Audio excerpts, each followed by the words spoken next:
Hello, this is Omkar UP. स्वागत है आपका अपने यूट्यूब चैनल में।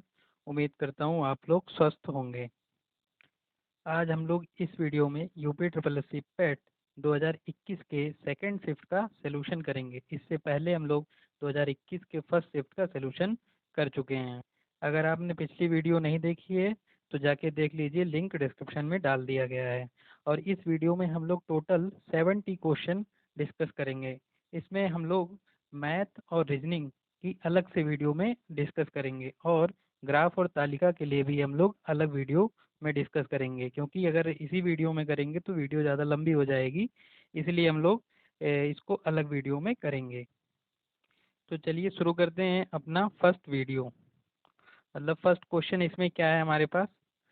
इसमें पहला क्वेश्चन हमारे पास है, निम्नलिखित किस क्रम में भारत आए। पहला क्वेश्चन हमारे पास इसमें, निम्नलिखित किस क्रम में भारत आए। ऑप्शन ए इसमें है टॉमस रो, दूसरा है ऑप्शन फायान, तीसरा है हिनसांग। मतलब इसका क्रम लगाना है हमको। तो आपको पता होगा कि इसमें टॉमस रो जो है हमारे पास, वो 1615 ईस्वी में आया था। कब आया था? 1615 में।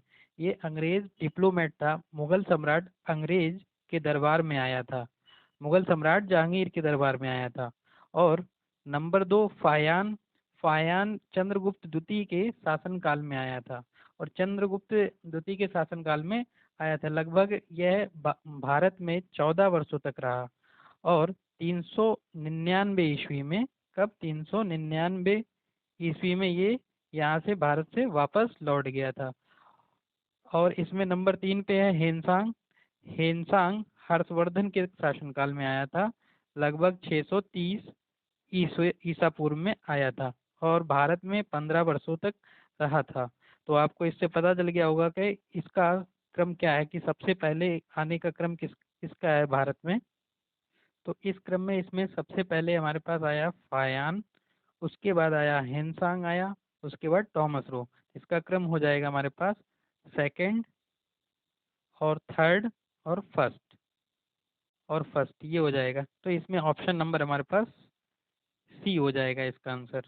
इसमें चलिए देखते हैं कि इससे रिलेटेड और क्वेश्चंस हमारे पे अगले एग्जाम में क्या आ सकता है, जो अभी होने वाला है रिसेंटली 28-29 अक्टूबर में। तो इससे रिलेटेड और क्वेश्चन, जैसे कि एक क्वेश्चन है हमारे पास मेगास्थनीज। मेगास्थनीज चंद्रगुप्त मौर्य के शासनकाल में 302 ईसा पूर्व से 288 ईसा पूर्व के लगभग में यहाँ पर मौर्य काल में मेगास्थनीज था। और इसकी पुस्तक का नाम इंडिका है। इसकी पुस्तक का नाम भी याद रखने वाली चीज़ है, क्योंकि ये पुस्तक का नाम भी पूछ सकता है। और इस इंडिका में चंद्रगुप्त मौर्य के शासन प्रशासन के विषय में बताया गया है। और नंबर टू पे हम देख लेंगे कि अलबरूनी।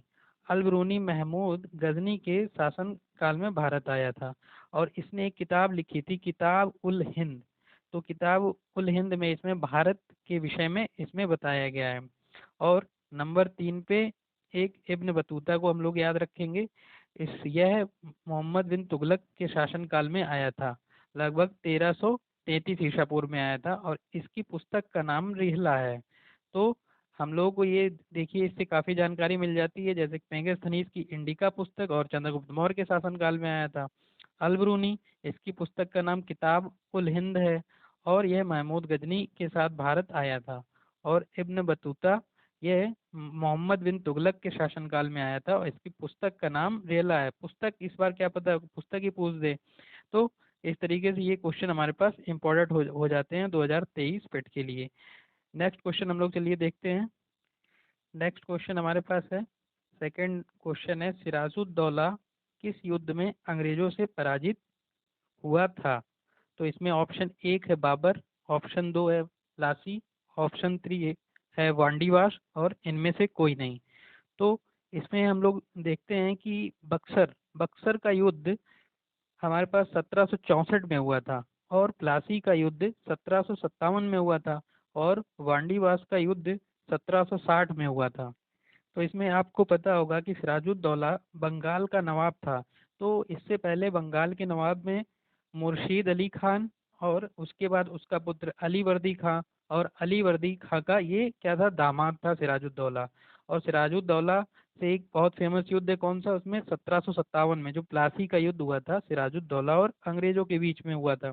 23 जून, 23 जून 1757 में। कब? 1757 में हमारे पास प्लासी का युद्ध हुआ था। इसमें सिराजुद्दौला और अंग्रेजों के बीच हुआ था। तो इसमें पूछ रहा था सिराजुद्दौला किस युद्ध में अंग्रेजों से पराजित हुआ, तो ये युद्ध था प्लासी का युद्ध। ऑप्शन नंबर 2 हमारे पास सही हो जाएगा। नेक्स्ट क्वेश्चन, नंबर 3 क्वेश्चन है, इनमें से कौन हड़प नीति का कट्टर समर्थक था? तो इसमें ऑप्शन एक है Lord Wellesley, Lord Dalhousie, Lord Minto और लॉर्ड हेस्टिंग्स। तो इसमें ये हमसे पूछ रहा है हड़प नीति का कट्टर समर्थक कौन था। तो हमारे पास इसमें लॉर्ड वेलेजली जो है वो 1798 से 1805 के बीच में गवर्नर जनरल था, भारत का गवर्नर गवर्नर जनरल था। और यह अपनी सहायक संधि के लिए फेमस है। लॉर्ड वेलेजली सहायक संधि के लिए फेमस है। और लॉर्ड मिंटो जो है, लॉर्ड मिंटो के काल में अमृतसर की संधि हुई थी, उसमें रणजीत सिंह और हमारा जो था उसका मेडकॉफ जो अंग्रेज था उसके बीच हुई थी। और लॉर्ड मिंटो इस समय वायसराय थे। और ऑप्शन डी जो हमारे पास है लॉर्ड हेस्टिंग्स, लॉर्ड हेस्टिंग्स ये अंग्रेज और नेपाल का युद्ध हुआ था। इन क्या नाम, अंग्रेज और नेपाल के युद्ध के समय ये हमारे वायसराय था। और इसमें ऑप्शन बी जो है लॉर्ड डलहौजी, लॉर्ड डलहौजी को हम लोग जानते हैं हड़प नीति के लिए। लॉर्ड डलहौजी हमारा हड़प नीति के लिए जाना जाता था। इसमें हड़प नीति में क्या था, इसमें जैसे कि भारतीय राजा जो थे जिसका कोई उत्तराधिकारी नहीं होता था, तो उसका राज्य ये लोग हड़प लेते थे। इसने इस प्रकार की नीति बनाई थी। इसमें ये लोग जो दत्तक पुत्र होता है उसको गोद नहीं लेने देते थे। मतलब दत्तक पुत्र जैसे कि दूसरा पुत्र, जैसे कि किसी का उत्तराधिकारी नहीं है तो वह कोई गोद पुत्र ले ले तो उसकी अनुमति नहीं थी। ये लोग क्या करते थे, अपने ही उसमें अपने में राज्य को मिला लेते थे अपने शासन में। तो इसका ऑप्शन हो जाएगा हमारे पास बी, लॉर्ड डलहौजी हो जाएगा हड़प नीति के लिए। नेक्स्ट क्वेश्चन चलिए देखते हैं। 4 नंबर हमारे पास है, भारतीय इतिहास में धन्वंतरी कौन थे? तो ऑप्शन एक है हमारे पास चंद्रगुप्त मौर्य के प्रसिद्ध सेनापति, और चंद्रगुप्त विक्रमादित्य की सभा को सुशोभित करने वाले प्रसिद्ध चिकित्सक, हर्ष के समय के एक प्रसिद्ध नाटककार, इनमें से कोई नहीं। तो इसमें हमारे पास ऑप्शन है, इसका आंसर है चंद्रगुप्त विक्रमादित्य की सभा को सुशोभित करने वाले प्रसिद्ध चिकित्सक थे ये, आयुर्वेद चिकित्सक थे धन्वंतरी। और इसमें हर्ष के समय के प्रसिद्ध नाटककार आपको पता होगा कि इसके समय के नाटककार बाण भट्ट थे। कौन थे? बाण भट्ट थे। और इसमें लास्ट ऑप्शन इनमें से कोई नहीं है, तो इसका ऑप्शन हमारे पास आंसर 2 हो जाएगा, चंद्रगुप्त द्वितीय विक्रमादित्य की सभा को सुशोभित करने वाले प्रसिद्ध आयुर्वेद चिकित्सक थे। नेक्स्ट क्वेश्चन चलिए देखते हैं। इसमें 5वां क्वेश्चन हमारे पास है, मौर्यकालीन भारत के विवरण वाली इंडिका के लेखक थे।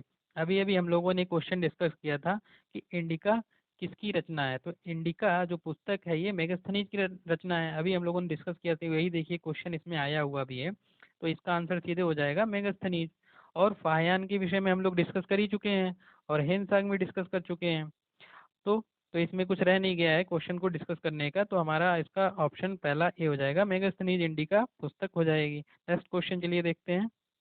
इसमें नंबर 6 क्वेश्चन हमारे पास है, साइमन कमीशन किस वर्ष भारत में प्रथम बार आया? तो ऑप्शन ए है 1925, ऑप्शन बी है 1926, ऑप्शन सी है 1919 और ऑप्शन डी है 1928। तो इसमें साइमन कमीशन भारत में जो है 303 फरवरी 1928 को आया था। तो साइमन कमीशन जो है हमारे पास, इसका ऑप्शन हमारे पास डी हो जाएगा। तो आपको पता होगा साइमन कमीशन भारत क्यों आया था। तो यह भारत में जो है संवैधानिक सुधार पर एक व्यापक अध्ययन करने भारत आया था। और इसका विरोध भारत में किया गया था। इसका विरोध क्यों किया गया था? क्योंकि इसमें जो सदस्य थे उसमें कोई भी भारतीय नहीं था। तो इसलिए क्या नाम है, इसका बहुत विरोध किया गया था 1928 में। तो इसका ऑप्शन हमारे पास डी हो जाएगा। चलिए नेक्स्ट क्वेश्चन देखते हैं। इसी क्वेश्चन में हम लोग देख सकते हैं जैसे कि 1925। तो 1925 में आईएनसी की जो अध्यक्ष थी वो कौन थी? सरोजनी नायडू थी। तो एक क्वेश्चन ये हमारे पास बन सकता है 1925 में कि आईएनसी जो भारतीय राष्ट्रीय कांग्रेस की अध्यक्ष 1925 में सरोजनी नायडू बनाई गई थी। और ऑप्शन सी जो 1919 है, इसमें हमारा खिलाफत आंदोलन हुआ था, इसमें अली बंधुओं ने खिलाफत आंदोलन किया था। और इसमें इस तरीके से हम लोग इसको एलिमिनेट कर सकते थे, और 1928 वाला हमारा ऑप्शन सही हो जाता है ऐसे इस तरीके से भी। तो ये दो क्वेश्चन हमारे पास इंपॉर्टेंट बन जाते हैं, 1925 में आईएनसी की अध्यक्ष सरोजनी नायडू और 1919 में खिलाफत आंदोलन। नेक्स्ट क्वेश्चन चलिए देखते हैं। 7 नंबर हमारे पास है, भारतीय राष्ट्रीय कांग्रेस द्वारा किस अधिवेशन में ऐतिहासिक पूर्ण स्वराज पूर्ण स्वतंत्रता का प्रस्ताव पारित किया गया था। तो इसमें ऑप्शन 1 है मुंबई, ऑप्शन 2 है लाहौर, ऑप्शन 3 है कराची, ऑप्शन डी है लखनऊ। तो इसका आंसर है हमारे पास लाहौर। लाहौर में हमारा जो है आईएनसी की पूर्ण स्वराज की मांग की गई थी। तो इस अधिवेशन की अध्यक्षता पंडित नेहरू जी ने की थी। किसने? पंडित नेहरू जी ने की थी। और इसमें जो है क्या नाम, पूर्ण स्वराज की मांग की गई थी। और इसमें जो हमारे पास लखनऊ है, इसमें एक फेमस समझौता हुआ था 1916 में। 1916 में कांग्रेस और मुस्लिम लीग एक हुए थे। तो इस तरीके से हम लखनऊ को देख सकते हैं इस वाले ऑप्शन में डी में। तो और इस क्वेश्चन का आंसर क्या है? लाहौर। पंडित नेहरू ने पूर्ण स्वराज की का प्रस्ताव रखा था इस अधिवेशन में। चलिए नेक्स्ट क्वेश्चन देखते हैं हम लोग। तो क्वेश्चन 8 है हमारे पास है, निम्नलिखित का मिलान करें। तो इसमें ऑप्शन ए मिलान करना है हमारे पास। ए है हमारे पास इंडियन नेशनल आर्मी, बी है गदर पार्टी, और सी मित्र मेला, और डी होम रूल लीग है। इधर हमारे पास नाम दिए गए हैं लाला हरदयाल, सुभाष चंद्र बोस, वीडी सावरकर और एनी बेसेंट। तो इसमें सबसे पहले तो हम लोग ये देखते हैं कि हमको कौन कौन सा आता है, उसको डायरेक्ट मिला लेंगे। जैसे कि इंडियन नेशनल आर्मी, तो हमको ये पता होगा कि आज़ाद हिंद फौज सुभाष चंद्र बोस से संबंधित है, तो इसको हम लोग मिला लेंगे। और इसमें जैसे कि एक होम रूल लीग है, तो ये जैसे ना जाना हुआ है, जैसे ये एनी बेसेंट से हो जाएगा संबंधित। और इसमें हो जाता है एक गदर पार्टी और मित्र मेला। तो इसमें कंफ्यूजन है, तो हम ऑप्शन से भी देख के चेक कर सकते हैं। तो इसमें गदर पार्टी जो है हमारे पास, ऑप्शन ए जो इसमें है लाला हरदयाल, तो ये गदर पार्टी से संबंधित है। और मित्र मेला हमारे पास वीडी सावरकर से हो जाएगा। तो आपको बता दें, तो इसका आंसर इस तरीके से हो जाएगा। इसमें ऑप्शन देखते हैं कौन सा है हमारे पास। इसमें हमारे पास ऑप्शन नंबर है बी, तो इसका हो जाएगा आंसर बी। इसमें देखिए और चीज़ें हम लोग डिस्कस कर लेते हैं, कब किसकी क्या स्थापना हुई थी। जैसे कि इसमें है कि आईएनए जो है इंडियन नेशनल आर्मी, तो इसके सबसे पहले स्थापना जो है कैप्टन मोहन सिंह ने की थी। और बाद में जो है इनको गिरफ्तार कर लिया गया था। और जो है उसके बाद सुभाष चंद्र बोस जी ने सिंगापुर में इसकी कमान संभाल ली थी। तो इसमें आईएनए जो हो जाएगा, ये हमारे पास आईएनए, ये 1942 में इसकी स्थापना किसने की थी? कैप्टन मोहन सिंह ने की थी। और इसकी कमान जो है, जब ये क्या नाम है गिरफ्तार हो गए थे कैप्टन मोहन सिंह, तो सुभाष चंद्र बोस ने इसकी कमान संभाल ली थी और इसके अध्यक्ष हो गए थे। उसके बाद हमारे पास नंबर 2 है गदर पार्टी। गदर पार्टी की स्थापना, गदर पार्टी की 1913 में लाला हरदयाल ने की थी। लाला हरदयाल और सोहन सिंह सोहन सिंह ने मिलकर की थी इसकी। और इसके संस्थापक थे सोहन सिंह, और ये अध्यक्ष थे कौन? लाला हरदयाल, 1913 में। ये हमारे पास ये क्वेश्चन इंपॉर्टेंट हो सकता है, इसका डेट 1913। और इसमें मित्र मेला वीडी सावरकर से संबंधित। होम रूल लीग जो है एनी बेसेंट का 1916 में, कब? 1916 में इन्होंने मद्रास में जो है होम रूल लीग की स्थापना की थी। कहाँ पर? मद्रास में। तो इस तरीके से ये हमारे पास क्वेश्चन बन सकते हैं कि एग्जाम में कि डेट दे दे हमारे पास और हमको ये मिलान करना पड़ जाए। तो आईएनए 1942 हो जाएगा, गदर पार्टी 1913 में। और इसकी स्थापना कहाँ हुई थी? सैन फ्रांसिस्को में हुई थी, अमेरिका में सैन फ्रांसिस्को में गदर पार्टी की स्थापना हुई थी। 1916 में एनी बेसेंट ने होम रूल लीग की स्थापना मद्रास में की थी। और इसी होम रूल लीग की स्थापना बाल गंगाधर तिलक ने पूना में की थी। कहाँ पर? पूना में की थी। तो उम्मीद करता हूँ ये क्वेश्चन आपको अच्छे से समझ में आ गया होगा। चलिए हम लोग नेक्स्ट क्वेश्चन देखते हैं।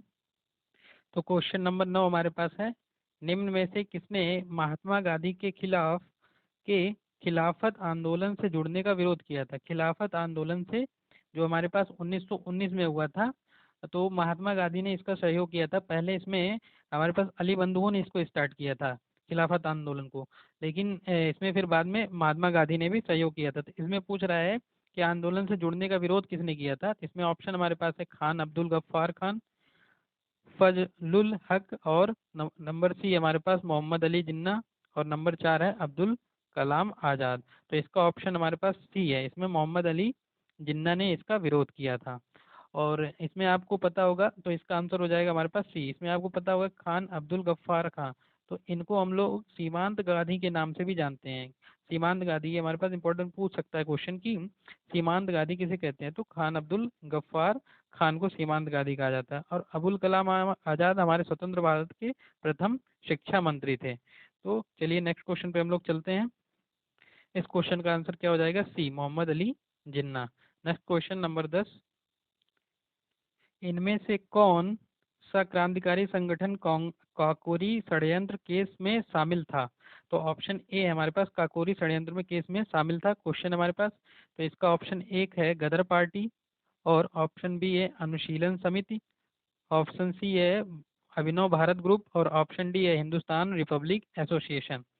तो इसका आंसर हमारे पास है ऑप्शन डी, क्या नाम है, HRA। HRA। अब इसमें इसका ऑप्शन तो आपको पता चल गया, आंसर क्या है, डी। इसमें अदर क्वेश्चन जो हमारे एग्जाम के लिए इंपॉर्टेंट हो सकते हैं वो क्या है, HRA। जैसे कि HRA के इस्टेब्लिश कब हुआ था, 1925 में। 1925 में इसकी स्थापना हुई थी, चंद्रशेखर आज़ाद द्वारा की गई थी। और उसके बाद इसमें है हमारे पास जैसे गदर पार्टी, अभी हम लोगों ने डिस्कस किया है 1913 में, किसने, लाला हरदयाल और सोहन सिंह ने मिलकर की थी सैन फ्रांसिस्को में। और अनुशीलन समिति, अनुशीलन समिति का नाम आपको हिस्ट्री में 2 बार आएगा, 2 से 3 बार। तो इसमें एक है 1902। 1902 में हमारे पास अनुशीलन समिति की स्थापना जो है प्रथम मित्र ने की थी, किसने, प्रथम मित्र ने। और एक बार अनुशीलन समिति के बारे में आता है 1907। 1907 में अरविंद घोष ने की थी, किसने, अरविंद घोष ने।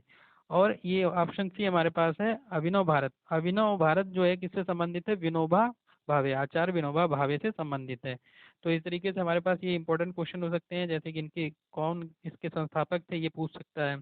और इस क्वेश्चन का आंसर हमारे पास क्या हो गया, HRA जो है काकोरी षड्यंत्र केस में शामिल था।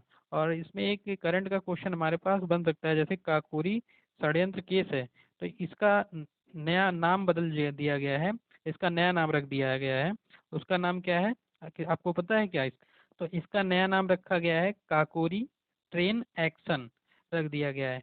और काकोरी ट्रेन एक्शन हुआ कब था, आपको पता होगा कि ये हमारे पास हुआ था लगभग 1925 में हुआ था, 8 अगस्त 1925 में। 8 अगस्त 1925 में हमारे पास लखनऊ के पास काकोरी स्टेशन पर हुआ था ये हमारे पास, 8 अगस्त 1925। ये डेट बहुत इंपॉर्टेंट हो जाती है। चलिए नेक्स्ट क्वेश्चन हम लोग देखते हैं।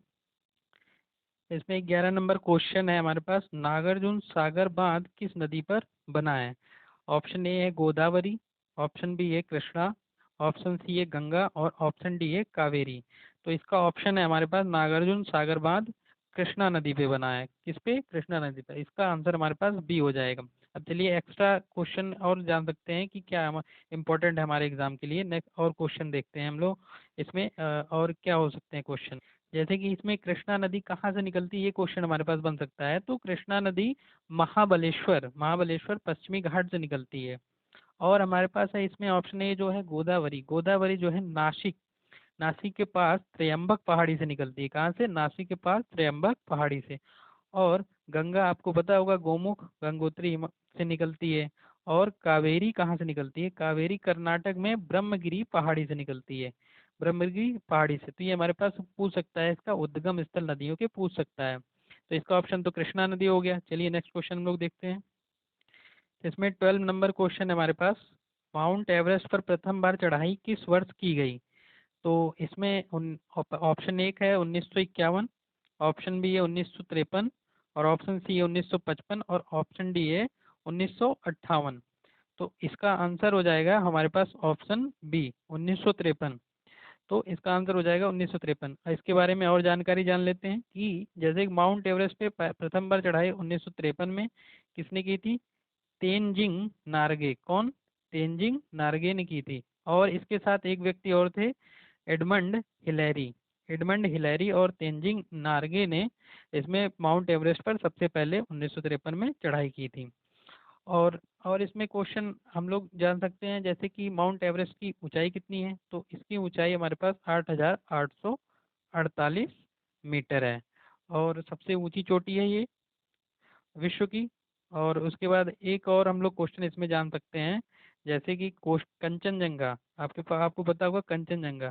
कंचनजंगा भारत की सबसे ऊंची चोटी है, किसकी? भारत की। ये हमारे भारत में सिक्किम, भारत और नेपाल की सीमा बनाती है। कौन? कंचनजंगा। ये भारत की सबसे ऊंची सीमा है और इसकी ऊंचाई है 8,586 किलोमीटर।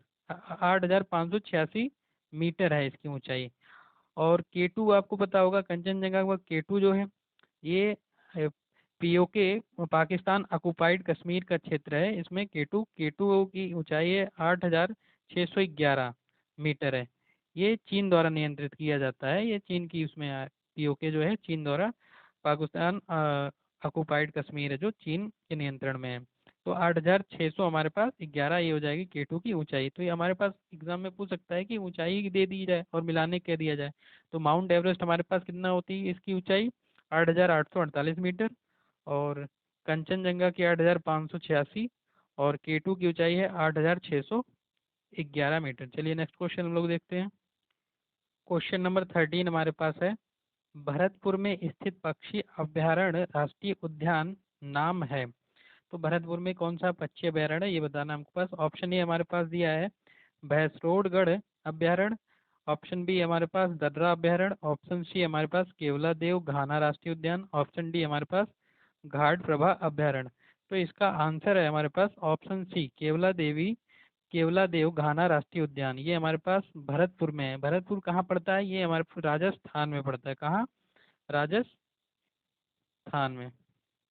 राजस्थान में हमारे पास केवला देव घाना राष्ट्रीय उद्यान पड़ता है। और इसमें ये लोग ये वाले राष्ट्रीय उद्यान देख लेते हैं कहाँ पर पड़ता है। जैसे भैंसरोडगढ़ अभयारण्य, ये भी हमारे पास राजस्थान में ही पड़ता है। कहाँ? राजस्थान में। और दर्रा अभयारण्य, ये भी राजस्थान में ही है, दर्रा अभयारण्य। और केवला देवी आपको पता ही चल गया राजस्थान के भरतपुर में है। और घाट प्रभा अभयारण्य ये एमपी में है। कहाँ पर है? एमपी में है। तो नेक्स्ट हमारे एग्जाम में पूछ सकता है ये, और एग्जाम तो ये हमारे लिए इंपॉर्टेंट हो जाएगा कि ये हम लोग याद रखें। तो घट प्रभा हो जाएगा एमपी। चलिए नेक्स्ट क्वेश्चन हम लोग देखते हैं। इसमें 14 नंबर क्वेश्चन हमारे पास, भिलाई इस्पात संयंत्र के लौह अयस्क का स्रोत है। ऑप्शन ए है दल्ली राजहरा। और ऑप्शन बी है कोरबा। ऑप्शन सी है उमरिया। और ऑप्शन डी है राजनांदगांव। तो इसका आंसर हमारे पास हो जाएगा दल्ली राजहरा। तो भिलाई लौह अयस्क का स्रोत क्या है? दल्ली राजहरा। इसका ऑप्शन नंबर ए हो जाएगा हमारे पास आंसर। चलिए नेक्स्ट क्वेश्चन हम लोग देखते हैं। क्वेश्चन नंबर 15 हमारे पास, दिए गए दर्रों और उनके स्थानों का कौन सा जोड़ा सही नहीं है बताना है हमको। तो इसमें ऑप्शन एक में है जोजिला और बुर्जिल। तो इसके सामने दिया हुआ है जम्मू और कश्मीर। ऑप्शन दो है हमारे पास लापचा ला और सिपकीला, ये उत्तर प्रदेश में दिया हुआ है। और ऑप्शन थ्री है थांगला नीति और लिपू, ये हिमाचल प्रदेश में दिया हुआ है। और ऑप्शन डी चार दिया हुआ है हमारे पास नाथुला और जेलपा, तो इसका आप सामने दिया है सिक्किम। तो इसमें आपको पता होगा कि जैसे आप लोग एलिमिनेट कर पा रहे होंगे, ऑप्शन दो जो है हमारे पास बारह लापचाला और सिपकीला, ये उत्तर प्रदेश में नहीं है। ये उत्तर प्रदेश में नहीं है। ये हमारे पास ये दर्रा हमारे हिमाचल प्रदेश में। कहाँ पर है? हिमाचल प्रदेश में। हिमाचल प्रदेश में। और इसमें हमारे पास और देख लेते हैं, जैसे कि ये नीति दर्रा और लिपुलेख। नीति और लिपुलेख ये उत्तराखंड में दर्रा है। कहाँ पर? उत्तराखंड में। उत्तराखंड में ये दर्रे हैं। तो इसका आंसर ये मतलब ये वाला भी गलत हो जाएगा कि ये हिमाचल प्रदेश दिया हुआ है, जबकि ये कहाँ पर नीति और लिपुलेख उत्तराखंड में है। तो इसमें ये हमारे पास मतलब ऑप्शन दो और तीन कट जाएगा, मतलब ये सही मिलान इसमें नहीं दिया हुआ है, उत्तर प्रदेश और हिमाचल प्रदेश वाला। और ऑप्शन ए देख लेते हैं जोजिला और बुर्जिल, ये जम्मू कश्मीर, ये सही है। मतलब जोजिला और बुर्जिल जो दर्रा है हमारे जम्मू कश्मीर में ही है। और नाथुला और जेलपा ये सिक्किम में ही है। और ये चौथा वाला भी ऑप्शन हमारे पास सही है। मतलब इसका आंसर हो जाएगा ऑप्शन नंबर दो और तीन। इसका आंसर हो जाएगा दो और तीन। चलिए नेक्स्ट क्वेश्चन हम लोग देखते हैं। क्वेश्चन 16 है हमारे पास, किसके बढ़ने के फलस्वरूप निजी निवेश में वृद्धि की अधिक संभावना होगी। ऑप्शन ए हमारे पास ब्याज दर। ऑप्शन बी है शेयरों की कीमत। ऑप्शन सी है नई पूंजी पर अनुमानित प्राप्ति और ऑप्शन डी है व्यक्तिगत कर।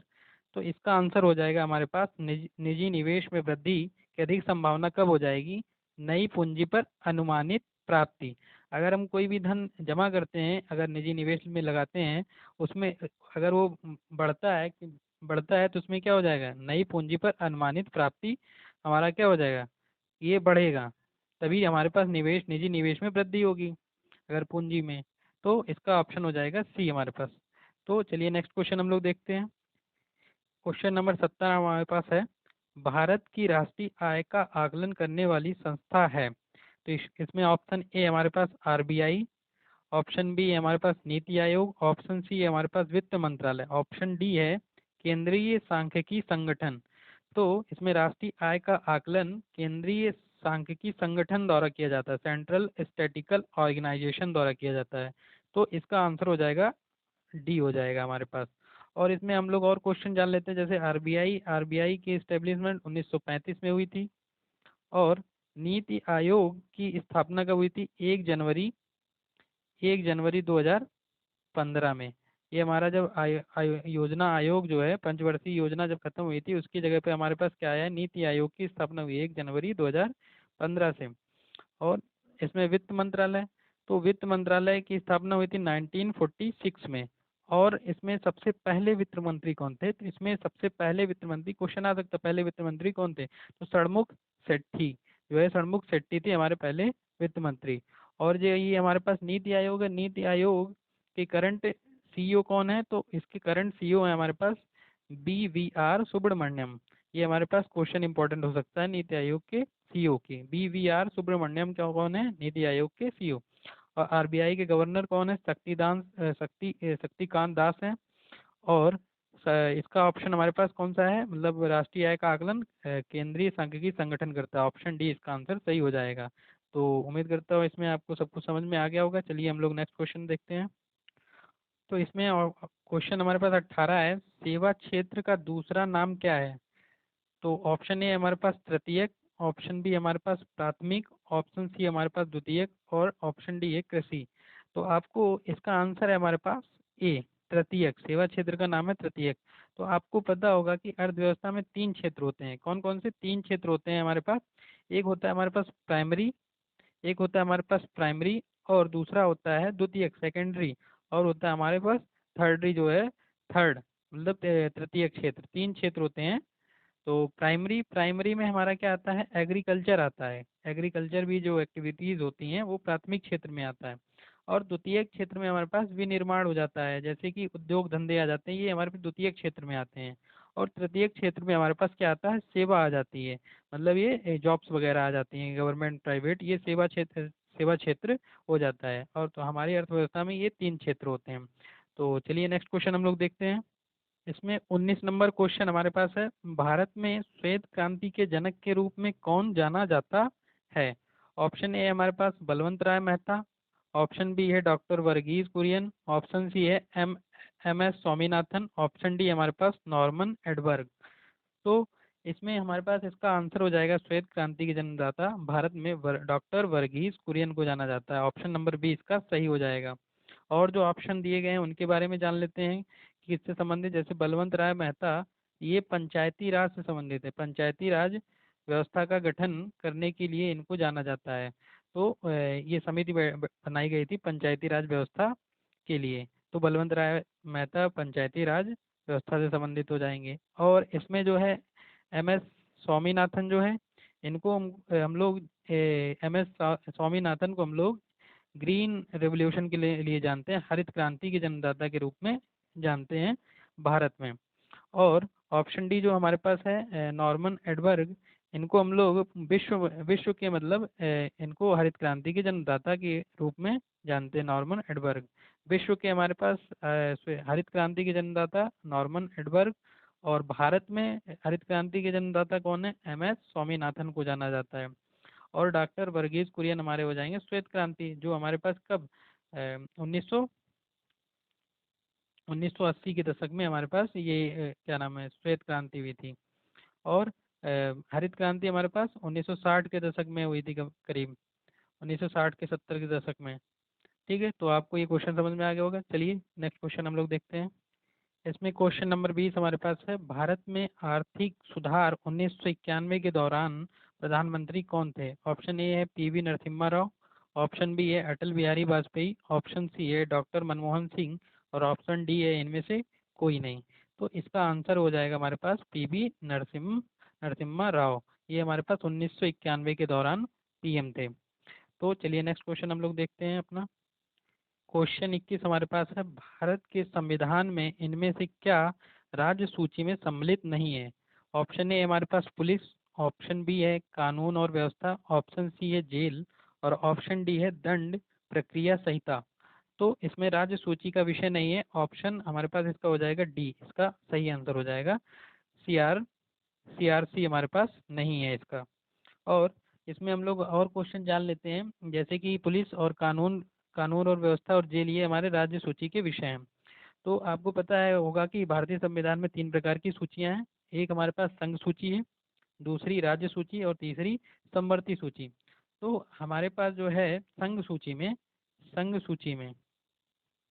संघ सूची में 100 विषय प्रदान किए गए हैं। 100 की मतलब 100 विषय हैं संघ सूची में हमारे। और राज्य सूची में हमारे पास है, राज्य सूची में 61 सब्जेक्ट हैं। और समवर्ती जो सूची हमारे पास है, समवर्ती सूची में हमारे पास 52 विषय रखे गए हैं। और मतलब इसमें संघ सूची मतलब इसमें संघ इस पे कानून बना सकता है, और राज्य सूची का जो विषय है से जिसमें 61 है हमारे पास राज्य सूची में विषय, तो इस पे राज्य अपने कानून बना सकता है। और समवर्ती सूची ऐसी होती है जिसमें संघ और राज्य दोनों कानून बना सकते हैं। लेकिन इसमें मान्यता अगर क्या नाम अगर कुछ भी गलती होती है तो मान्यता में जो संघ सूची द्वारा बनाया जाता है उसी को प्रायोरिटी दी जाती है। तो चलिए नेक्स्ट क्वेश्चन हम लोग देखते हैं। इसका आंसर तो डी हो गया, दंड प्रक्रिया संहिता। नेक्स्ट क्वेश्चन हमारे पास 22, निम्नलिखित में से क्या भारतीय संविधान की मुख्य विशेषता नहीं है? तो इसमें ऑप्शन ए हमारे पास अर्धसंघीय संरचना, ऑप्शन बी है प्रतिबद्ध न्यायतंत्र, ऑप्शन सी है शक्तियों का वितरण और ऑप्शन डी है हमारे पास लिखित संविधान और संविधान की सर्वोच्चता। तो आपको पता होगा कि इसमें ऑप्शन जो है ए हमारे पास अर्धसंघीय संरचना, ये संविधान की विशेषता है। और शक्तियों का वितरण ये भी है हमारे पास। शक्तियां जो वितरित की गई हैं मतलब केंद्रीय इसका विकेंद्रीकरण किया गया है, केंद्र से राज्य में सभी को शक्तियां प्रदान की गई हैं। और लिखित संविधान और संविधान की सर्वोच्चता ये भी है हमारे पास। लिखित संविधान भी है और हमारे यहाँ संविधान सर्वोच्च है। और इसमें जो ऑप्शन हमारे पास बी है प्रतिबद्ध न्याय तंत्र, तो प्रतिबद्ध मीन्स होता है वचनबद्ध। तो हमारा जो न्याय तंत्र है किसी चीज़ के लिए वचनबद्ध नहीं है। तो ये हमारे पास ऑप्शन बी इसका सही आंसर हो जाएगा कि इसमें से इसकी ये हमारे भारतीय संविधान की विशेषता नहीं है। तो चलिए नेक्स्ट क्वेश्चन हम लोग देखते हैं 23 नंबर, और इसका आंसर हो जाएगा ऑप्शन बी। नेक्स्ट क्वेश्चन, तो 23 नंबर हमारे पास क्वेश्चन है, निम्न में से क्या भारतीय नागरिकों को आर्थिक न्याय प्रदान करता है? ऑप्शन ए हमारे पास मौलिक अधिकार, बी है मौलिक कर्तव्य, सी है राज्य नीति के निर्देशक सिद्धांत और ऑप्शन डी है इनमें से कोई नहीं। तो नागरिकों को आर्थिक न्याय प्रदान करता है, तो इसके लिए हमारा आंसर हो जाएगा सी, राज्य नीति के निर्देशक सिद्धांत। तो इसका आंसर हो जाएगा नागरिकों को आर्थिक न्याय प्रदान करते हैं, सी हो जाएगा। इसमें और हम लोग चीज़ें इंपॉर्टेंट चीज़ें जान लेते हैं, जैसे कि हमारे पास राज्य नीति के निर्देशक तत्व डीपीएसपी जो है इसका आर्टिकल हमारे पास होता है 36 से 51 तक। इसका आर्टिकल है हमारे पास 36 से 51 तक, 36 से 51 तक इसमें राज्य के नीति निर्देशक सिद्धांत के विषय रखे गए हैं। और हमारे पास मौलिक अधिकार है, इसमें आर्टिकल इसके लिए हमारे पास 12 से आर्टिकल 12 से 35 तक हमारे पास क्या है मौलिक अधिकार का आर्टिकल है। और मौलिक कर्तव्य हमारे पास भाग 4 में, किसमें चार भाग 4 में। और आर्टिकल है हमारे पास 51A, 51A में किसको मौलिक कर्तव्य को रखा गया है। इसमें और इम्पोर्टेंट चीज़ हम लोग जान लेते हैं, जैसे कि मौलिक अधिकार भारतीय संविधान में अमेरिका से लिया गया है, कहाँ से, यूएसए से लिया गया है। तो मौलिक अधिकार ये क्वेश्चन हमारे पास बन सकता है। और मौलिक कर्तव्य हमारे पास भारतीय संविधान में कहाँ से लिया गया है, ये USSR से लिया गया है, रसिया से लिया गया है, मतलब कहाँ से लिया गया है, रसिया से लिया गया है। तो ये इंपॉर्टेंट क्वेश्चन हो जाते हैं। और जैसे नीति निर्देशक सिद्धांत जो इसका आंसर है, ये कहाँ से लिया गया है भारतीय संविधान में, ये भारतीय संविधान में आयरलैंड से लिया गया है। कहाँ से, आयरलैंड से।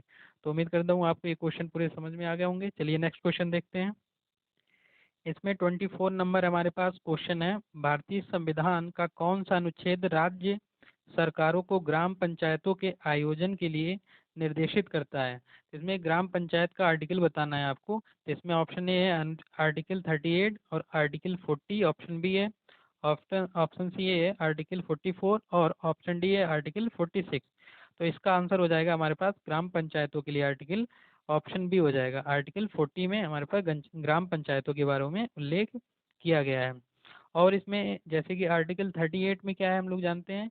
तो इसमें है हमारे पास राज्य लोक कल्याण की अभिवृद्धि के लिए सामाजिक व्यवस्था बनाएगा राज्य, जिससे नागरिकों को सामाजिक, आर्थिक एवं राजनीतिक न्याय मिले।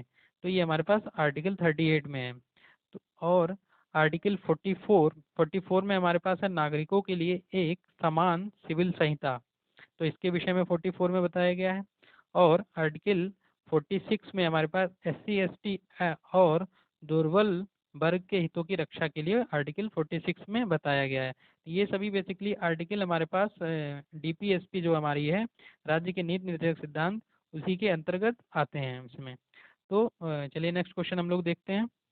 इसमें 25 नंबर क्वेश्चन हमारे पास, त्रिस्तरीय पंचायती राज व्यवस्था का विचार किसने रखा था। ऑप्शन ए हमारे पास बलवंत राय मेहता कमेटी, और ऑप्शन बी है Ashok Mehta committee, option C है हमारे पास रॉयल कमीशन, और ऑप्शन डी है इनमें से कोई नहीं। तो इसमें इसका आंसर हो जाएगा त्रिस्तरीय पंचायती राज व्यवस्था का विचार, ऑप्शन ए हो जाएगा हमारे पास बलवंत राय मेहता कमेटी, जो हमारे पास 1957 में जो है गठित की गई थी। जनवरी 1957 में गठित की गई थी। और 1959 में, मतलब 1957 में ही इसने अपनी रिपोर्ट लगभग दिसंबर 1957 में अपनी रिपोर्ट प्रस्तुत कर दी थी। तो इसी के आधार पे इन्होंने ही बताया था कि पंचायती राज व्यवस्था जो हमारे पास त्रिस्तरीय होना चाहिए। और इसमें एक होता है ग्राम ग्राम स्तर पर, उसके बाद खंड स्तर पर, और तीसरा है हमारे पास जिला स्तर पर। ये तीन मतलब त्रिस्तरीय सिफारिश की थी बलवंत राय मेहता कमेटी ने। और ऑप्शन इसका हमारे पास आंसर हो जाएगा इसका ए वाला। और अशोक मेहता कमेटी क्या है, इसने सुझाव इसका इसका इसका गठन हुआ था 1977 में। कब हुआ था, 1977 में। और इसने बताया, इसने दो स्तरीय पंचायती राज व्यवस्था के बारे में अपनी रिपोर्ट दी थी। और रॉयल कमीशन क्या है, रॉयल कमीशन 1907 में इसका एस्टेब्लिशमेंट हुआ था। और इसने स्वायत्त संस्था के रूप में पंचायतों का वर्गीकरण किया था। तो इस क्वेश्चन में हमसे पूछ रहा था त्रिस्तरीय पंचायती राज व्यवस्था का विचार, तो हमारे पास ऑप्शन ए हो जाएगा बलवंत राय मेहता कमेटी हो जाएगा। ऑप्शन नंबर ए सही हो जाएगा। चलिए नेक्स्ट क्वेश्चन। इसमें 26 नंबर हमारे पास क्वेश्चन है, बिजली का प्रवाह सर्किट में कब होता है। तो ऑप्शन ए है हमारे पास स्विच चालू होने पर, ऑप्शन बी हमारे पास स्विच बंद होने पर, और ऑप्शन सी है स्विच बंद या चालू होने पर, और ऑप्शन डी है इसमें कोई वोल्टेज नहीं होता है। तो इसका ऑप्शन हमारे पास आंसर हो जाएगा कि स्विच बंद होने पर क्या होता है, बिजली का प्रवाह सर्किट में होता है। ऑप्शन बी इसका आंसर हो जाएगा। और इस क्वेश्चन को आयोग ने निरस्त कर दिया था, क्योंकि इसको दो आंसर माने जा रहे थे, जबकि इसका आंसर बी ही सही है। फिर भी इसको इस क्वेश्चन को हटा दिया गया था। इसमें हम लोग इसको थोड़ा सा डिटेल में जान लेते हैं कि इस क्वेश्चन में है क्या। तो इसमें कह रहा था कि परिपथ में जो है बिजली का प्रवाह कब होता है। तो हमारे पास ये देखिए, एक है हमारे पास, एक है ओपन सर्किट है। तो ओपन सर्किट में ये हमारे पास क्या है, विद्युत बैटरी है, और ये बल्ब है, और ये हमारे पास क्या है, स्विच। स्विच ये यहाँ पर क्या है, ओपन है हमारे पास। जब ओपन होगा तो हमारे पास क्या होगा, इसमें करंट फ्लो नहीं करेगा। और इसमें एक हमारे पास ये फिगर है हमारे पास क्लोज सर्किट वाला। इसमें ये देखिए बैटरी लगी हुई है, और इसमें हमारे पास क्या है, करंट, ये करंट है हमारे पास जा रहा है, और ये हमारे पास स्विच है। स्विच क्या है इसका, बंद है, मतलब हमारे पास परिपथ इसका क्या है, बंद है।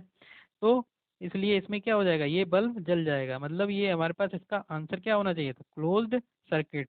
तो इसका आंसर जिसने दो लगाया था वो सही होना चाहिए, लेकिन इसको क्या है, कैंसिल कर दिया गया था क्वेश्चन को। तो चलिए उम्मीद करता हूँ आपको ये समझ में आ गया होगा कि क्या होता है ओपन सर्किट और क्लोज सर्किट। तो जिसमें परिपथ बंद होगा तभी तो करंट जाएगा इसमें। और चलिए ठीक है, तो आपको ये समझ में आ गया। नेक्स्ट क्वेश्चन हम लोग देखते हैं।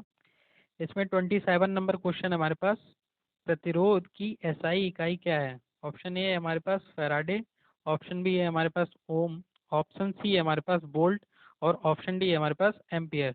तो प्रतिरोध रेजिस्टेंस का मतलब एसआई यूनिट होती है ओम। ऑप्शन नंबर हो जाएगा बी इसमें। और हम लोग इसमें देख लेते हैं, जैसे कि फैराडे फैराडे हमारे पास क्या है, किसका यूनिट होता है? कैपेसिटर का होता है। किसका? कैपेसिटर का हो जाएगा। और वोल्ट हमारे पास किसका होता है? विभवांतर का मात्रक होता है। किसका? विभवांतर की यूनिट होती है वोल्ट। और एम्पियर जो है हमारे पास किसका होता है? इलेक्ट्रिक करंट का होता है, मतलब विद्युत धारा का मात्रक एम्पियर होता है। तो इसका ऑप्शन आंसर हो जाएगा ओम। प्रतिरोध का रेजिस्टेंस का यूनिट हो जाएगी ओम। नेक्स्ट क्वेश्चन चलिए देखते हैं। इसमें हमारे पास 28 नंबर क्वेश्चन है।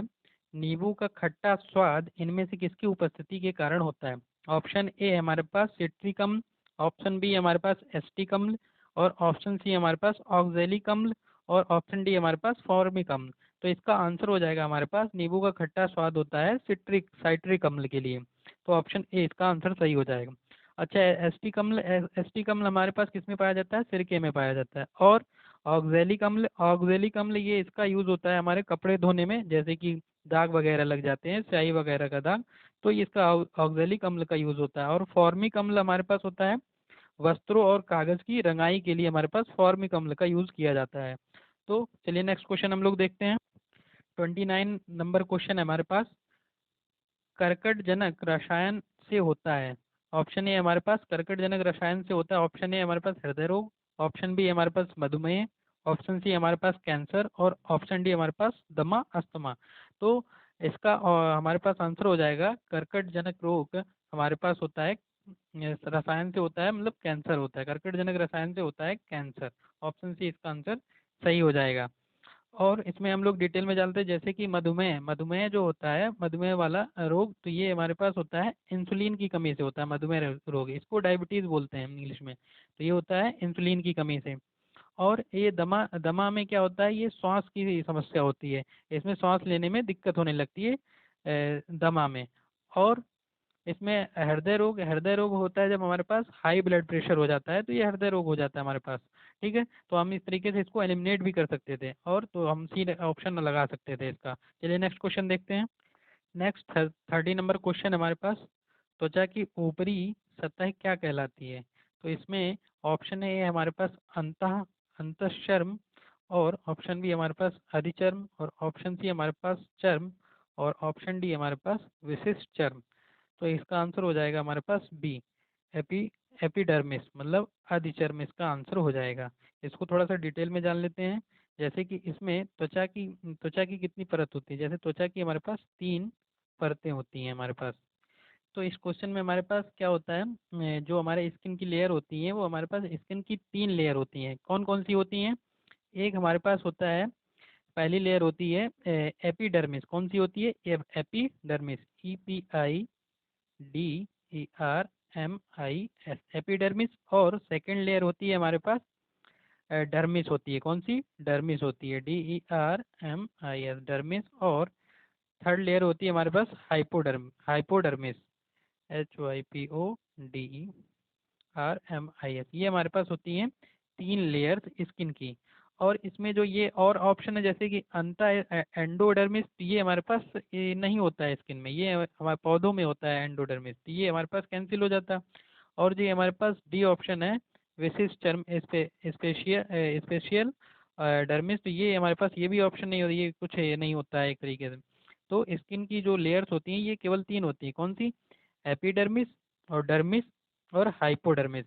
तो इसमें जो है हमारे पास सबसे जो ऊपरी होती है, अपर लेयर होती है, वो होती है हमारे पास एपिडर्मिस। जैसे एपी, जैसे नाम में ही होता है एपी, एपी मतलब ऊपर वाला हो जाता है, तो ऊपरी परत हो जाती है ये किसकी? स्किन की लेयर हो जाती है। और डर्मिस और हाइपोडर्मिस जो है हमारे पास, ये बीच वाली क्या हो जाती है? लेयर हो जाती है हमारे पास। ये इंटरनल जो है लेयर्स हो जाती है हमारे पास, डर्मिस और हाइपोडर्मिस। तो इसका आंसर हो जाएगा हमारे पास एपिडर्मिस, ऑप्शन नंबर बी। चलिए नेक्स्ट क्वेश्चन देखते हैं। इसमें जैसे कि पहले ही वीडियो में बताया है कि हम लोग इस वीडियो में मैथ्स के क्वेश्चन जो 5 है और रीजनिंग के वो अलग से वीडियो में हम लोग डिस्कस करेंगे, और जो है डीआई के लिए भी हम लोग अलग क्वेश्चन डिस्कस अलग से अलग वीडियो में डिस्कस करेंगे। तो इसमें देखिए 36 नंबर हमारे पास है, क्वेश्चन है, हिंदी से क्वेश्चन आ गया है, जैसे कि निम्नलिखित में से तीक्ष्ण का विलोम शब्द क्या है। तो इसमें ऑप्शन ए हमारे पास तीव्र, ऑप्शन बी हमारे पास तृष्णा, और ऑप्शन सी हमारे पास त्यागी, और ऑप्शन डी हमारे पास कुंठित। तो हमको क्या बताना है, तीक्ष्ण का विलोम। तीक्ष्ण मतलब होता है तीव्र, तो ये हमारे पास तीव्र है, हमको विलोम बताना है, तो ये ऑप्शन हमारे पास कैंसिल हो जाएगा। और तृष्णा मतलब होता है इच्छा होती है किसी चीज को पाने की, लालसा, तो ये हमारे पास नहीं होगा तीक्ष्ण का विलोम। और त्यागी, त्यागी तो होता ही नहीं है। और तो हमारे पास तीक्ष्ण का क्या हो जाएगा, कुंठित, कुंठित हो जाता है, मतलब एकदम कुंठित मतलब होता है छोटा, छोटा एकदम, एक तरीके से कह सकते हैं कि एकदम ब्लंट हो जाता है तरीके से। तो ये हो जाएगा हमारे पास भद्दा टाइप का, तो इसको बोलते हैं कुंठित हो जाएगा। इसका हमारा ऑप्शन नंबर डी हो जाएगा हमारे पास। और ऑप्शन अगला क्वेश्चन हमारे पास 37 हमारे पास, गज वदन का पर्यायवाची है। तो ऑप्शन ए हमारे पास गर्जन, ऑप्शन बी हमारे पास मेघनाथ, ऑप्शन सी हमारे पास गणपति, और ऑप्शन डी हमारे पास विष्णु। तो गज वदन गणेश जी के लिए आता है, तो इसका हो जाएगा ऑप्शन नंबर क्या हो जाएगा, सी हो जाएगा पर्यायवाची। ठीक है, चलिए नेक्स्ट क्वेश्चन देख। 38 नंबर हमारे पास है क्वेश्चन, कांटों से भरा हुआ वाक्यांश के लिए नीचे दिए गए विकल्पों में से एक शब्द चुनिए। तो कांटों से भरा हुआ के लिए वाक्यांश के लिए एक शब्द बताना है। ऑप्शन ए हमारे पास कंटक, ऑप्शन बी हमारे पास विकीर्ण, और ऑप्शन सी हमारे पास कुचैला, और ऑप्शन डी हमारे पास कंटका कीर्ण। तो कांटों से भरा हुआ के लिए वाक्यांश के लिए एक शब्द हो जाता है, ऑप्शन नंबर डी हमारे पास हो जाएगा कंटका कीर्ण हो जाएगा, ऑप्शन नंबर डी सही हो जाएगा। नेक्स्ट क्वेश्चन चलिए देखते हैं। तो 39 क्वेश्चन है हमारे पास, दूध का दूध और पानी का पानी करना मुहावरे का अर्थ है। कितना सिंपल क्वेश्चन पूछ लिया है इसमें। और इसमें ऑप्शन नंबर ए हमारे पास कि दुग्ध इंस्पेक्टर होना, ऑप्शन बी हमारे पास मिलजुल कर रहना, ऑप्शन सी हमारे पास पक्षपातपूर्ण निर्णय करना, और ऑप्शन डी हमारे पास उचित निर्णय करना। और इसका आंसर हो जाएगा हमारे पास डी, उचित निर्णय करना। दूध का दूध और पानी का पानी होना मतलब सब कुछ सामने ही प्रदर्शित हो जाएगा। तो ये हम लोग मुहावरा बोलते भी हैं, तो इसका आंसर हो जाएगा हमारे पास डी हो जाएगा कि उचित निर्णय करना। 40 नंबर क्वेश्चन है हमारे पास, शुद्ध वर्तनी का चयन करना है। इसमें लिखा हुआ है बहिष्कार, और उसके बाद लिखा है बाहिष्कार लिखा हुआ है, और इसमें लिखा है सी है बहिष्कार और बहिष्कार। तो इसमें मात्रा नहीं लगी है, और इसमें हमारे पास छोटी ई की मात्रा लग गई है, और हमारे पास इसमें बड़ी ई की, और होता है हमारे पास क्या है, और आ की मात्रा लग गई है बा में, तो बाहिष्कार हो जाता है। तो ऑप्शन सी हमारे पास क्या होता है, बहिष्कार, सी हो जाएगा सही है इसका शुद्ध वर्तनी। नेक्स्ट क्वेश्चन चलिए देखते हैं। तो इसमें अब हमारे पास आ गया है 41 से 43 के लिए पैराग्राफ आ गया है इंग्लिश का। तो इसको करने का सबसे आसान तरीका है कि आप लोग या तो पहले एक बार पैराग्राफ पढ़ लीजिए, या सीधे आप क्वेश्चन के थ्रू पैराग्राफ में ढूंढ ढूंढ के आंसर लगाने की कोशिश कीजिए। तो ये दोनों तरीके से हम लोग कर सकते हैं। तो चलिए देखते हैं इसमें हमारे पास पहला क्वेश्चन क्या है। तो इसमें पहला क्वेश्चन है हमारे पास कि 41 नंबर है कि the author said peering into the darkness because। तो क्वेश्चन है हमारे पास the author said peering into the darkness because। Option A हमारे पास he had put out the light, he wished to see the window, option C हमारे पास the window had looked like a plate, option D हमारे पास he was afraid। तो इसमें ए में कह रहा है कि the author said peering into the darkness because। तो हम लोग देखते हैं हमारे पास पैराग्राफ में कहाँ पर है। तो इसमें हमारे पास ये पैराग्राफ में है I lay still trying to get to sleep. ये हमारे पास क्या है, I lay still trying to get to sleep but my fear made that impossible and soon I sat up in bed peering into the darkness and occasionally glancing at the round window। तो ये हमारे पास यहाँ पर मिल गया है कि मतलब fear made, क्या हुआ, फियर की वजह से वो क्या हो गया था, बेड के पियरिंग कर रहा था। तो हमारे पास इसमें हो जाएगा क्या, ही वॉज अफ्रेड, डी हो जाएगा he was afraid. Next question चलिए देखते हैं। 42 नंबर हमारे पास the author jumped out of bed because. Option A हमारे पास he heard a faint sound, he saw someone coming towards him, और सी है a cold breeze blow blow past his face he was pushed by someone. तो इसका हम लोग देखते हैं पैराग्राफ में कहाँ पर है, और हमें पूछ रहा है कि the author jumped out of bed because. तो हमारे पास पैराग्राफ में ये लिखा हुआ है कि I must have sat like this, and then I was suddenly roused by a draught of cold air. I jumped out of bed. तो हमारे पास ये हो जाएगा कोल्ड एयर। तो वही कोल्ड एयर के बारे में यहाँ पर बताया जा रहा है सीधे। तो ऑप्शन नंबर सी में हमारे पास है a cold bridge blue past his face. तो ये हो जाएगा हमारे पास आंसर इसका सी वाला। नेक्स्ट क्वेश्चन चलिए देखते हैं। तो इसमें हमारे पास 43 क्वेश्चन है हमारे पास। Which one of the following did the author do first. तो ए हमारे पास क्लोजिंग द डोर, बी हमारे पास क्लाइंबिंग इनटू बेड, सी हमारे पास रोलिंग हिमसेल्फ इनटू ब्लैंकेट, और डी हमारे पास नन ऑफ दीज है। तो हम लोग देखते हैं कि what did the author do first. हम लोग पैराग्राफ में ढूंढते हैं कहाँ पर है। तो इसमें हमारे पास पैराग्राफ में ऊपर ही पहली ही लाइन में दिया हुआ है आई climbed into the bed and rolled my self in my blanket. तो क्या किया है, सबसे पहले क्लाइम किया है। तो इसका आंसर हो जाएगा हमारे पास क्लाइम वाला। तो इसका ऑप्शन नंबर हमारे पास हो जाएगा answer B, climbing into bed हो जाएगा बी वाला। नेक्स्ट क्वेश्चन चलिए देखते हैं। 44 नंबर हमारे पास है। 44 नंबर क्वेश्चन है हमारे पास, give synonyms for the following word. तो इसमें हमारे पास वर्ड दिया हुआ है प्राइड। तो प्राइड का हमको सिनोनिम बताना है। तो इसमें ऑप्शन एक है हमारे पास ह्यूमर, ऑप्शन बी हमारे पास हेट, ऑप्शन सी हमारे पास डिग्निटी, और ऑप्शन डी हमारे पास कावर्डिस। कावर्डिस। तो इसका देखिए आंसर हो जाएगा हमारे पास सी नंबर हो जाएगा डिग्निटी। प्राइड, प्राइड मतलब होता है गर्व करना, मतलब घमंड करना एक तरीके से, गर्व की चीज। तो ये हमारे पास ह्यूमर का मतलब होता है मजाक, रिडिक्यूल करना होता है, मॉक करना होता है, मजाक मजाक करना होता है ह्यूमर का। और हेट मतलब होता है क्या नाम है, घृणा करना होता है एक तरीके से। और इसमें कावर्डिस मतलब होता है कायरतापूर्ण होता है हमारे पास। और ये डी हो जाएगा हमारे पास क्या, डिग्निफाइड, मर्यादित। तो इसका आंसर हो जाएगा सिनोनिम प्राइड का। तो यही है हमारे पास प्राइड का सही अप्रोप्रिएट आंसर हो जाएगा सी वाला, डिग्निटी आंसर हो जाएगा। आंसर नंबर सी हो जाएगा हमारे पास। नेक्स्ट क्वेश्चन हम लोग चलते हैं, देखते हैं 44 नंबर। 44 में पूछ रहा है हमारे पास गिव, 45 में सॉरी। तो give antonym of the following words. तो इस पे हमारे पास वर्ड दिया हुआ है कीन। तो ऑप्शन ए हमारे पास डल है, ऑप्शन बी हमारे पास अलर्ट, ऑप्शन सी हमारे पास हम्बल, और ऑप्शन डी हमारे पास ईगर। तो कीन मतलब हमारे पास होता है, इसका मतलब होता है ईगर होता है। इसका मतलब क्या होता है, ईगर, उत्सुक होता है एकदम, एनर्जेटिक होता है, एंथुजियास्टिक होता है पर्सन। क्या होता है, एंथुजियास्टिक, एनर्जेटिक, ईगर। तो ये होता है उत्सुक के लिए हमारे पास ये सब वर्ड यूज होते हैं। तो इसका आपको एंटोनिम बताना है। तो इसमें अलर्ट ये तो होगा नहीं, फिर ईगर ये हो जाएगा हमारे पास सिनोनिम्स हो जाएगा, हम्बल ये हो जाएगा, नम्र हो जाएगा ये। तो हमारे पास इसका क्या हो जाएगा, उत्सुक का, किसी चीज के लिए उत्सुक। तो इसका ऑप्शन हो जाएगा हमारे पास ए डल। तो ये हो जाएगा एंटोनिम इसका डल, कि मतलब एकदम नियरेस्ट टाइप का हो जाएगा। तो ऑप्शन नंबर ए सही हो जाएगा इसका। नेक्स्ट क्वेश्चन चलिए देखते हैं। तो इंग्लिश के क्वेश्चन खत्म हो गए हैं। अब हमारे पास 50 नंबर क्वेश्चन है, करंट के शायद क्वेश्चन आ गए हैं।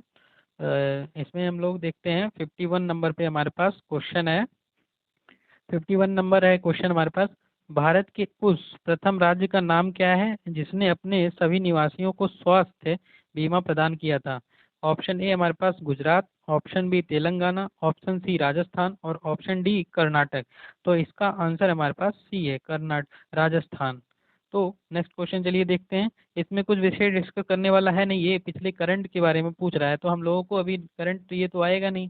तो हमको जो है ये अभी रिसेंटली 6 मंथ्स के करंट को तैयार करना है।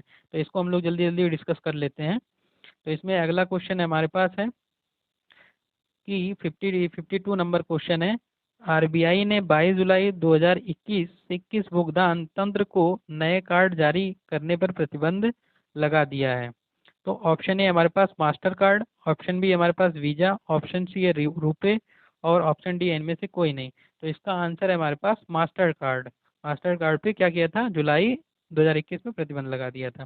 नेक्स्ट हमारे पास 53 नंबर है, तो 53 नंबर क्वेश्चन है हमारे पास, योग के बारे में जागरूकता बढ़ाने के उद्देश्य से भारत में किसके द्वारा मोबाइल ऐप नमस्ते योग शुरू किया गया है?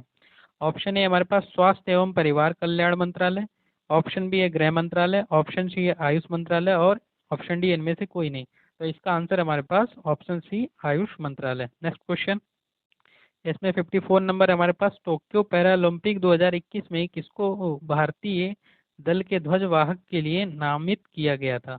तो ऑप्शन ए हमारे पास कशिश लकड़ा और ऑप्शन बी हमारे पास मरियप्पम थंगेवेलु और ऑप्शन सी हमारे पास देवेंद्र झाझरिया और ऑप्शन डी हमारे पास अजीत सिंह। तो ऑप्शन इसका आंसर हो जाएगा ऑप्शन बी मरियम थंगेवालू। लेकिन इस क्वेश्चन को क्या किया था, क्रॉस कर दिया गया था क्योंकि ये हमारे पास ध्वजवाहक जो है बदल गए थे उस टाइम, तो इसको सभी को नंबर दे दिया गया था। नेक्स्ट क्वेश्चन चलिए देखते हैं। नेक्स्ट 55 नंबर क्वेश्चन हमारे पास, 2021-22 के दूसरे क्वार्टर जुलाई सितंबर के लिए सुकन्या समृद्धि खाते की ब्याज दर क्या है? तो ऑप्शन ए हमारे पास 7.6%, ऑप्शन बी हमारे पास 6.6%, ऑप्शन सी है हमारे पास 8.6% और ऑप्शन डी हमारे पास 9.6%। तो हमारे पास इसका आंसर हो जाएगा ए 7.6%। नेक्स्ट क्वेश्चन चलिए देखते हैं। 56 नंबर है हमारे पास, भारतीय सेना ने कश्मीर में अपनी एक फायरिंग रेंज का नाम बॉलीवुड अभिनेत्री के नाम पर रखा है। इसका ऑप्शन ए हमारे पास ऐश्वर्या राय बच्चन, बी ए प्रियंका चोपड़ा, सी ए दीपिका पादुकोण और डी ए विद्या बालन। तो इसका आंसर हो जाएगा हमारे पास डी, ठीक है, विद्या बालन। नेक्स्ट क्वेश्चन चलिए देखते हैं। 57 नंबर क्वेश्चन हमारे पास है, वर्ष 2021 के लिए किस देश का पासपोर्ट विश्व में सबसे शक्तिशाली पासपोर्ट की श्रेणी में सबसे ऊपर है? ऑप्शन ए हमारे पास रूस, ऑप्शन बी हमारे पास यूएस, ऑप्शन सी हमारे पास भारत और ऑप्शन डी हमारे पास जापान। तो इसका आंसर हो जाएगा हमारे पास डी, जापान। तो आपको इसमें थोड़ा सा बता देते हैं कि पासपोर्ट इंडेक्स जो है हमारे पास हेनली पासपोर्ट इंडेक्स हेनली द्वारा जारी किया जाता है। हेनली एक संस्था है, हेनली पासपोर्ट इंडेक्स, वो जारी करती है। तो इसमें सबसे शक्तिशाली किसका है? जापान का है पासपोर्ट। और इसमें भारत की रैंक क्या है 2023 में? ये हमारे पास करंट के लिए इंपॉर्टेंट हो सकता है क्वेश्चन एग्जाम के लिए। तो इसमें इंडिया की रैंक कितनी है? 80 नंबर है, मतलब 80वां स्थान है किसका? भारत का, किसमें? पासपोर्ट इंडेक्स में, ठीक है। तो चलिए नेक्स्ट क्वेश्चन देखते हैं।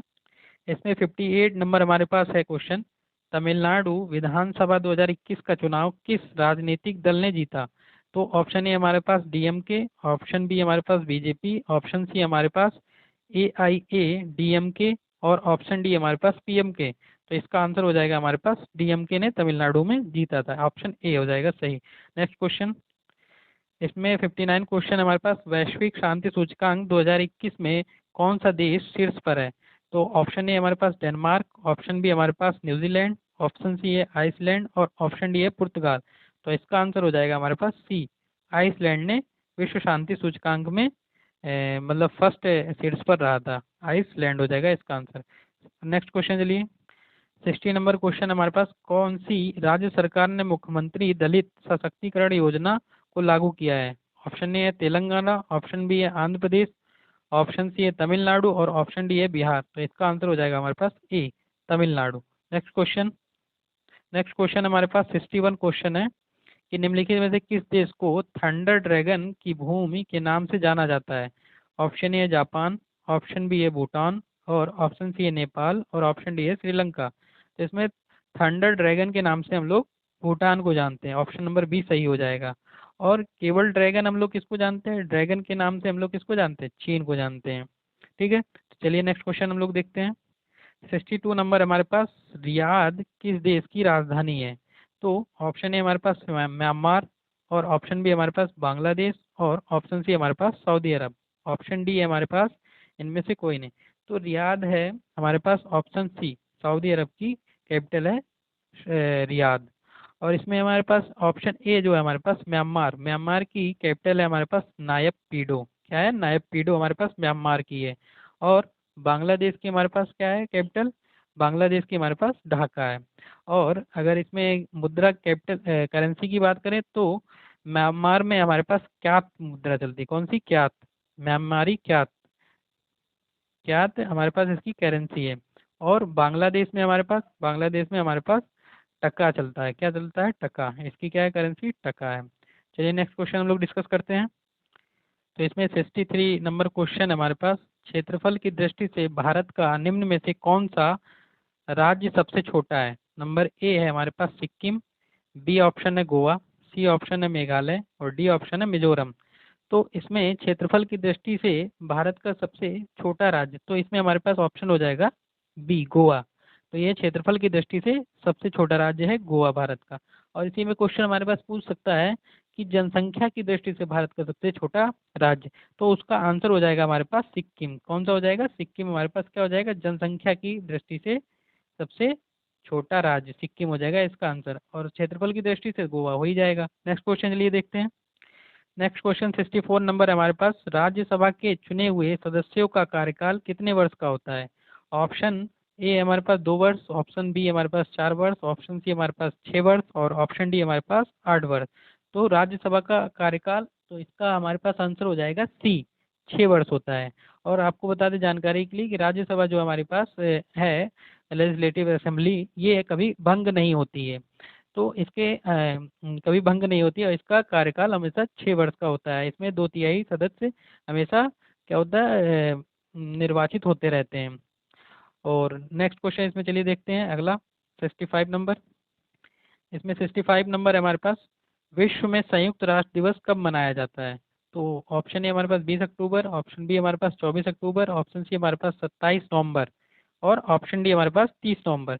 तो विश्व में संयुक्त राष्ट्र दिवस मनाया जाता है हमारे पास, आंसर हो जाएगा 20 का 24 अक्टूबर। 24 अक्टूबर 1945 को हम लोग क्या मनाते हैं? यूएन डे, मतलब यूनाइटेड नेशन डे। 1945 में इसकी इस्टेब्लिशमेंट हुआ था। और इसका हेडक्वार्टर कहाँ है? तो वाशिंगटन डीसी हो जाएगा इसका हेडक्वार्टर। ये भी क्वेश्चन बन सकता है। नेक्स्ट क्वेश्चन चलिए देखते हैं।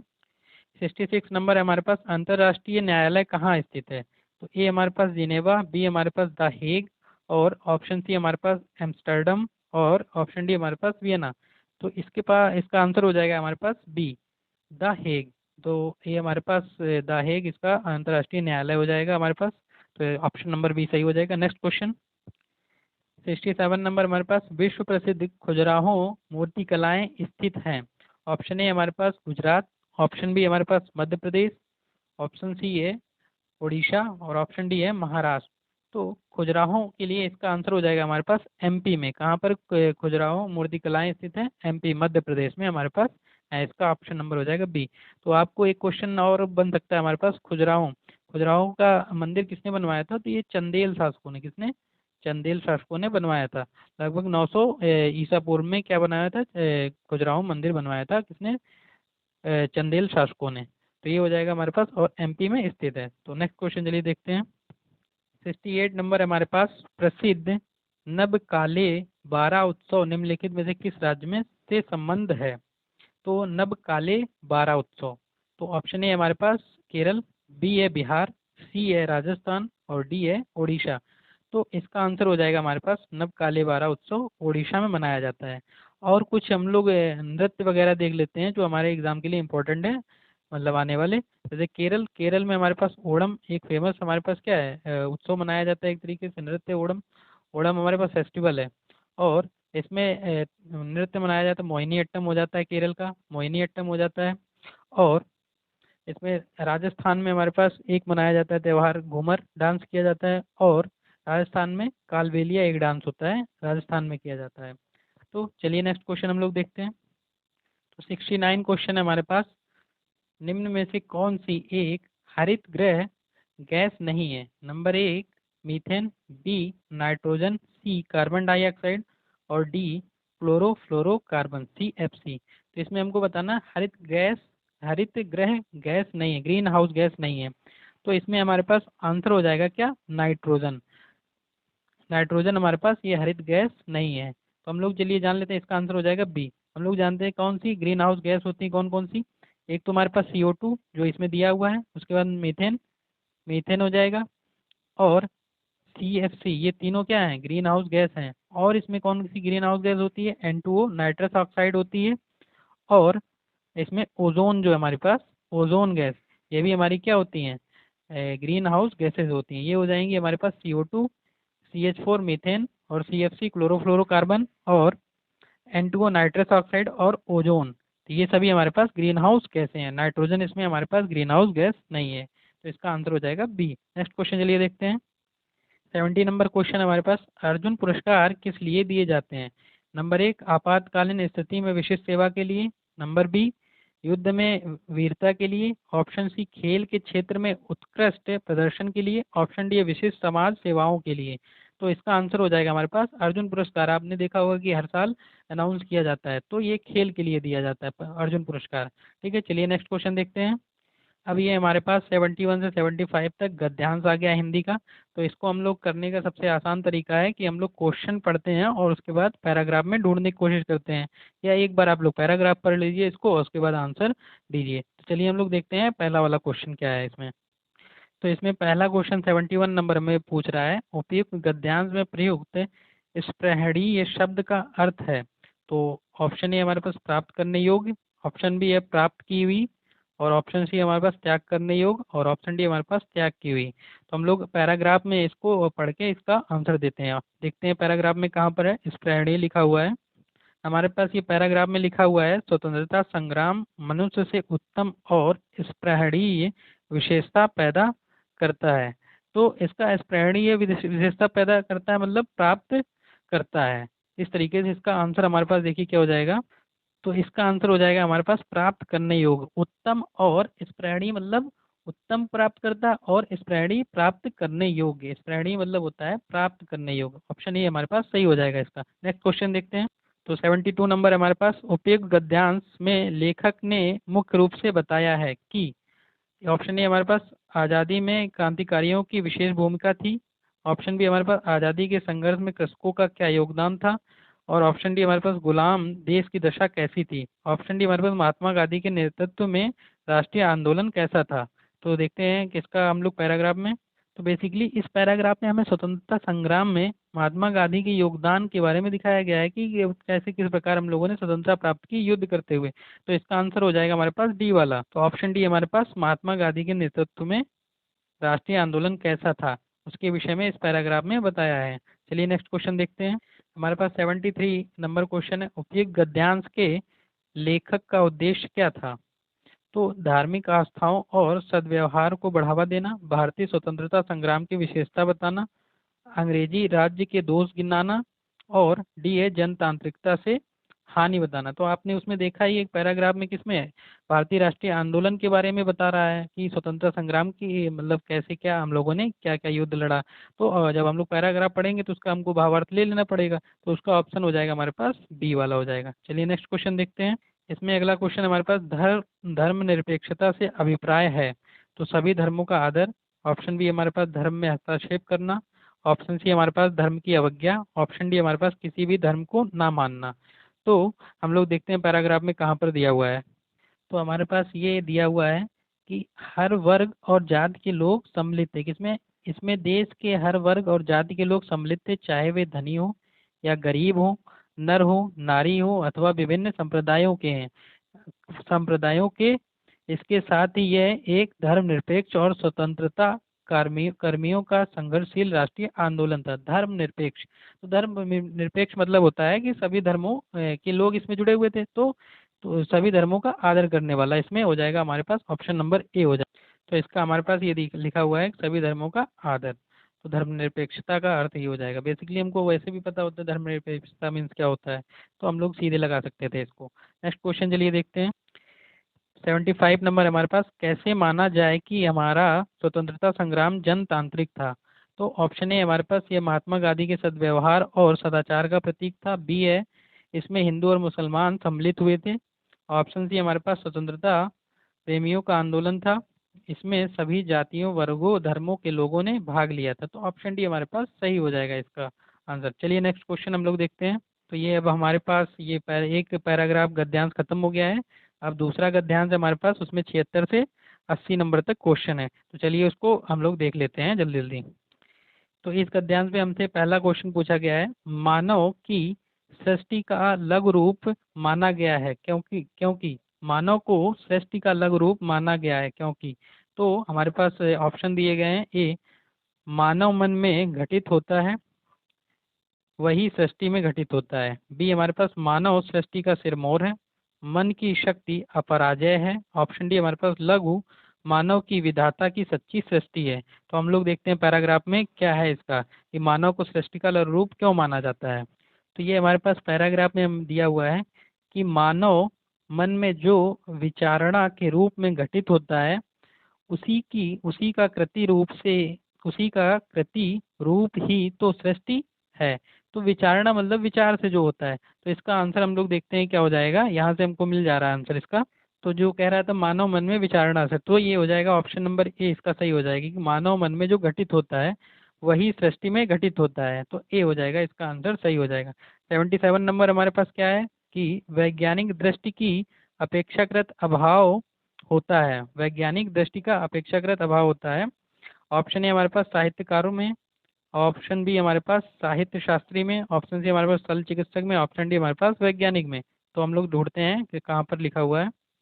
तो पैराग्राफ में ये हमारे पास साहित्य शास्त्रियों ने भी इसी मानव की भावनाओं का विवेचन करते हुए अनेक रसों का निरूपण किया है, परंतु वैज्ञानिक दृष्टि से विचार किया जाए तो मानव शरीर को एक जटिल यंत्र से उपमित किया जा सकता है। तो इसमें किसमें अभाव होता है हमारे पास, तो इसमें हमारे पास सीधे दे रहा है साहित्य शास्त्रियों में।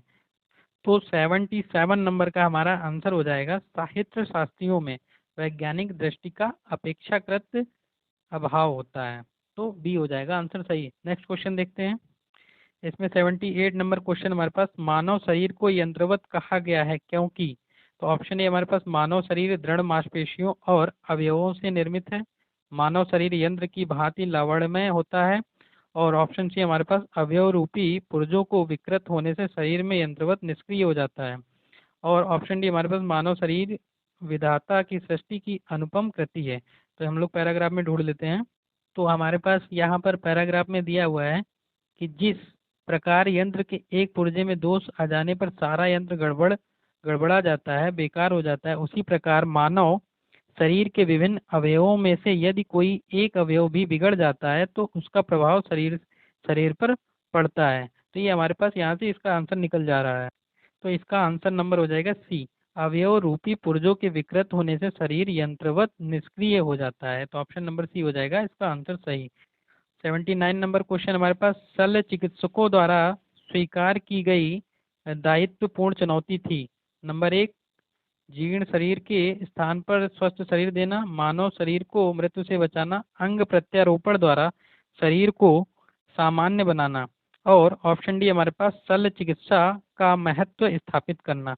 तो हम लोग पैराग्राफ में ढूंढ लेते हैं। तो ये हमारे पास पैराग्राफ में दिया हुआ है, शल्य चिकित्सकों ने इस दायित्व को चुनौती को स्वीकार किया तथा निरंतर अध्यवसाय पूर्ण साधना के अनंतर अंग प्रत्यारोपण के क्षेत्र में सफलता प्राप्त की। अंग प्रत्यारोपण का उद्देश्य है कि मनुष्य दीर्घायु प्राप्त कर सके। तो इसका आंसर हमारे पास निकल आया है इसका। तो इसका ऑप्शन नंबर हमारे पास सी आंसर सही हो जाएगा कि अंग प्रत्यारोपण द्वारा शरीर को सामान्य बनाना। नेक्स्ट क्वेश्चन चलिए देखते हैं। अनुच्छेद में उपयुक्त निरामय शब्द का पर्याय है। तो इसमें ऑप्शन ए हमारे पास पर्यायवाची बताना है, सुंदर, बी हमारे पास स्वस्थ, सी हमारे पास अद्भुत है, और डी हमारे पास नवीन। तो हमको आप लोगों को पता होगा कि निरामय मतलब क्या होता है। निरामय मतलब होता है स्वस्थ। आपने श्लोक पढ़ा होगा कि सर्वे भवन्तु सुखिनः सर्वे सन्तु निरामया, मतलब सभी लोग, सर्वे भवन्तु सभी लोग सुखी हों, और सर्वे सन्तु निरामया, और सभी लोग क्या हो, निरामय मतलब स्वस्थ हों, रोग से रोग मुक्त हों लोग। तो इसका हो जाएगा निरामया का मतलब होता है स्वस्थ हो जाता है। तो ऑप्शन बी हमारे पास, ये ऐसे ही हम लोग लगा सकते थे, पैराग्राफ में ढूंढने की भी जरूरत नहीं पड़ती। तो इसका ऑप्शन नंबर हो जाएगा बी, सही हो जाएगा हमारे पास स्वस्थ। तो उम्मीद करता हूँ आपको ये सभी क्वेश्चन समझ में आ गए होंगे अच्छे से, और आपको इस वीडियो को 2-3 बार देख लेना है ताकि आपको अच्छे से ये रिवाइज हो जाए। क्या पता इसी से क्वेश्चन 1-2 हमारे एग्जाम में आ जाएं। और इस क्लास की पीडीएफ के लिए टेलीग्राम चैनल से जुड़ जाइए, लिंक डिस्क्रिप्शन में डाल दिया गया है। तब तक के लिए विदा लेते हैं। जय हिंद, मिलते हैं अपने नेक्स्ट वीडियो में। जय हिंद।